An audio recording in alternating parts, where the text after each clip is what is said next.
在社会角落陪伴这些孩子的只有害怕。请您握紧每双小手，给予爱和勇气。保护儿童需要您及时伸出援手，请支持家福用爱包围受虐儿，帮助他们成为保护自己的小英雄。守护儿童，立即行动。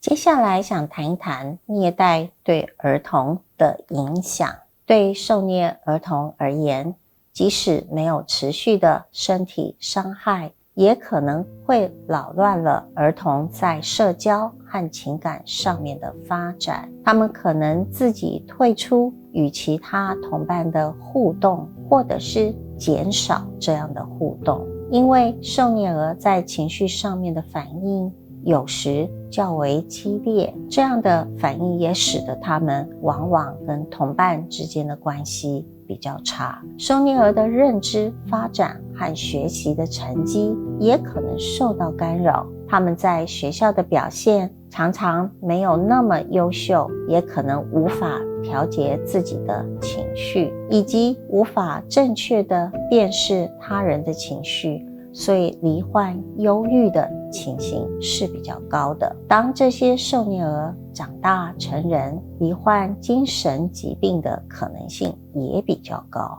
施暴对于受虐儿的影响通常很广泛，而且会持续一段时间。我们知道社会上的受虐案件层出不穷，有一部分的受虐儿童因此发展出因应环境自我应变的能力。儿童面对新的环境的时候，能够迅速的适应环境，有很多机智的反应。当他们灵活的应对新的和充满挑战的社会情况的时候，受虐的经验对儿童的影响通常就会比较小。另外，受虐儿进入学校之后，如果他们能够注意周遭环境，并且也能够将课业完成的话，那么这些孩子不太会有反社会和攻击性的行为。如果受虐儿和母亲的关系比较正向的话，他们遭受虐待的情形也相对会比较减少。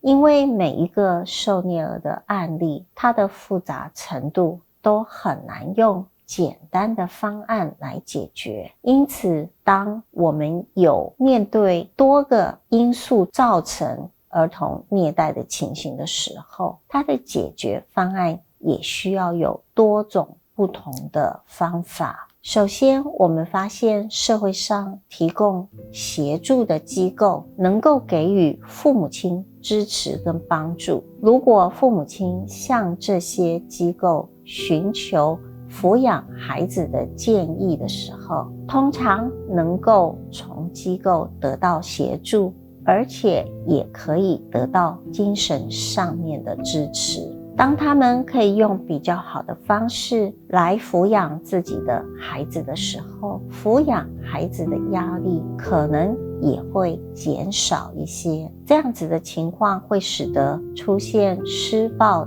或施虐的情形会得到改善。此外，教导施虐者的家人更有效的方法来应对可能发生暴力的情况，也有助于减少儿童受虐的情形。当受虐的情形已经发生的时候，我们通常会建议提供父母亲社会支持和有效的育儿技巧。我们最首先要做的事情是预防儿虐，也就是鼓励父母亲更加关心孩子的教育，使他们在学校里的学习表现更加的成功，并且减少父母亲生活上的压力来源，增加父母亲对抚养孩子的信心，这些都可以减少以及预防儿童受到虐待的风险。另外一个重要的方式是面对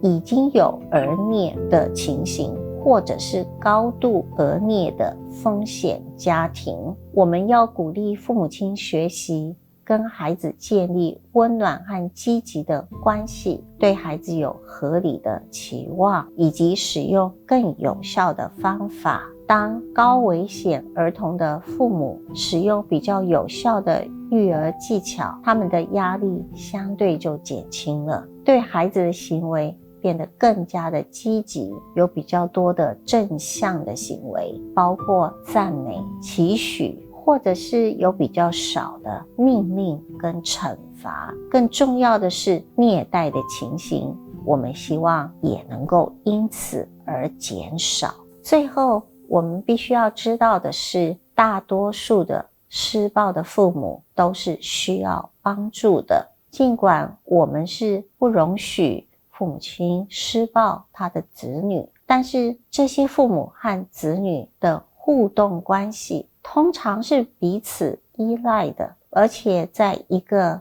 家庭当中都是必要的成员。所以虐待儿童通常不是父母亲心之所愿，有的时候是生活的重担，或者是父母亲育儿的技巧，或者是一时的疏忽所造成的，而不是刻意去造成的。在这样的情况之下，我们认为有儿虐的情形发生的家庭，其实正代表着父母所需要的是帮助与支持。我们也希望在这个时候，我们能够提供这整个家庭所需要的帮助，而使得儿虐的情形有所改善。